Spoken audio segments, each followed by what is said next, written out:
Bem, a nossa audiência, dando continuidade aqui ao assunto cristão e a política, falando de políticas públicas, eu agradeço aí o retorno aí da nossa volta a falar sobre política. Mas vamos ver se a gente consegue alternar um podcast, a gente fala sobre curiosidade da Bíblia e outro nós falamos sobre política. Muito bem. A Constituição de 1988, que eu tenho o exemplar do seu lançamento, além de estabelecer e estruturar as atribuições dos municípios, fixa também a distribuição da receita tributária. E você sabe que a carga tributária brasileira é grande. Vem aí uma reforma tributária, mas ainda não aconteceu e pagamos muitos impostos, mas tudo bem. Entre os entes federados, a distribuição da receita tributária entre os entes federados, ou seja, o governo federal vai repartir com o governo estadual e o governo municipal. Aos municípios, a Constituição atribui a competência de instituir impostos sobre propriedade predial e territorial urbana, o IPTU, que sempre é pago no início do ano.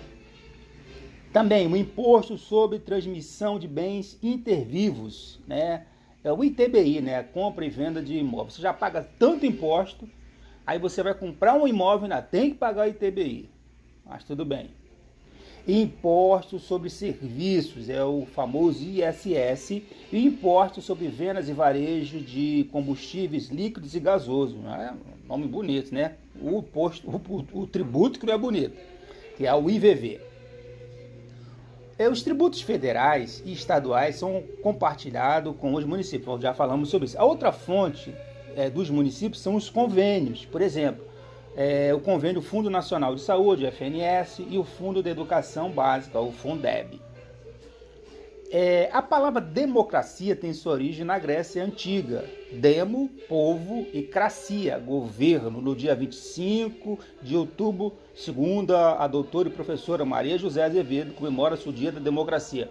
Eu, particularmente, nem sabia disso. Será porque a nossa democracia anda tão para baixo que não se dá ênfase a isso?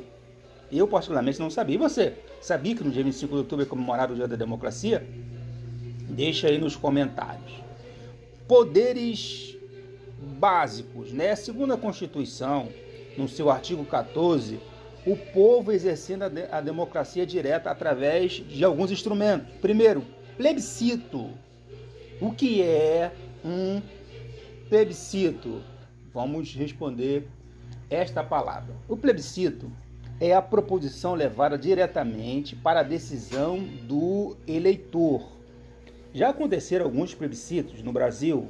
O primeiro foi no ano de 1963, eu nem era nascido, que foi feito para decidir sobre o sistema de governo. Queriam passaram para o parlamentarismo, passaram pelo parlamentarismo, mas foi criado um plebiscito. E o povo votou para que voltasse ao presidencialismo. Em 1993, aí eu já participei novamente, houve um plebiscito para saber sobre o sistema, a forma de governo, se queria uma monarquia parlamentar, uma república ou uma república. Novamente o povo optou pela república. Eu não sei por que esse interesse do parlamentarismo, com a figura do primeiro-ministro. Eu não sei. Em 2005, outro plebiscito, e esse também eu pude participar, foi sobre a proibição da comercialização de armas de fogo e munições. Mas aí o povo votou não. O plebiscito ele pode ser de forma geral, mas pode também ser de forma local. Então, houve um plebiscito, por exemplo, no estado do Acre, em 2010, para que o novo estado votasse, se queria porque o Acre tem 2 horas de diferença de fuso, né? Manaus, eu morei em Manaus, é 1 hora de diferença. Quando tem um horário de verão, fica 2. O povo acreano já fica 2 horas. Com o horário de verão, são 3 horas de diferença de fuso. Então, como ele passou a ser estado, aí foi feito um plebiscito para ver se queria ou não que se seguisse o horário de Brasília. E o povo votou não. Em 2010, em 2011, teve no estado do Pará, isso eu lembro muito bem, né, que queriam dividir o estado em 3, né, o próprio estado do Pará, Carajás e Tapajós, que eu conheço. E o povo votou não, continua só um estado do Pará. Em 2014, agora, em Campinas, foi feito um plebiscito para fazer 2 distritos, né, o de Ouro Verde e de Campo Grande, e aí sim o povo votou sim, e foi criado 2 distritos em Campinas. Eu falei que existe poderes básicos, né, o plebiscito, mas também existe o referendo, né, do latim referendo, e muito se confunde referendo com plebiscito. O plebiscito como eu falei, é a proposição levada diretamente para o povo, né? Já foi levado, o povo vai decidir se sim ou não. O referendo é a proposição aprovada indiretamente por representantes e levada à confirmação ou à rejeição. Quer dizer, para a Wikipédia. No direito anglo-saxônico, os termos plebiscite e referendo são usados quase como sinônimos, e sua distinção é nevoada. Mas eu discordo, né, com todo respeito, com toda a vênia aí, porque o referendo é diferente do plebiscito. O plebiscito é uma coisa e o referendo é outra coisa. Ainda existe a iniciativa privada também. A iniciativa privada, desculpem, a iniciativa popular. O que é isso? É um número mínimo de eleitores, ele apresenta uma proposição para a aprovação direta dos demais eleitores. Por exemplo, a Lei Complementar número 135 de 2010, a famosa Lei da Ficha Limpa. Isso aí foi uma iniciativa popular, porque se dependesse dos governadores, dos parlamentares, nunca daria entrada. Então, o que é essa lei complementar, que é uma lei de iniciativa popular, meio com privado, ó, impede a eleição de candidatos condenados por órgãos colegiados. Mas o que adianta? O povo se une, entra com a iniciativa, o legislativo aprova e os próprios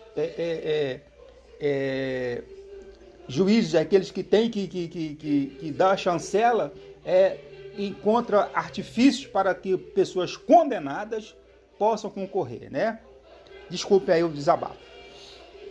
Mas, e por último, é o revogatório de mandato, ou o recal, que poucos falam sobre isso. Você sabia que o mandato de um representante legalmente eleito, ele é resubmetido à votação direta dos eleitores, que decide pela manutenção ou a cassação desse mandato? Você sabia disso?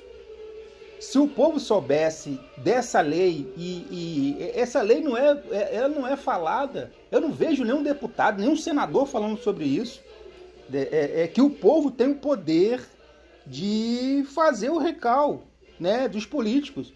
Rapaz, metade desses deputados federais, estaduais, vereadores iam sair, né, se levasse isso a sério.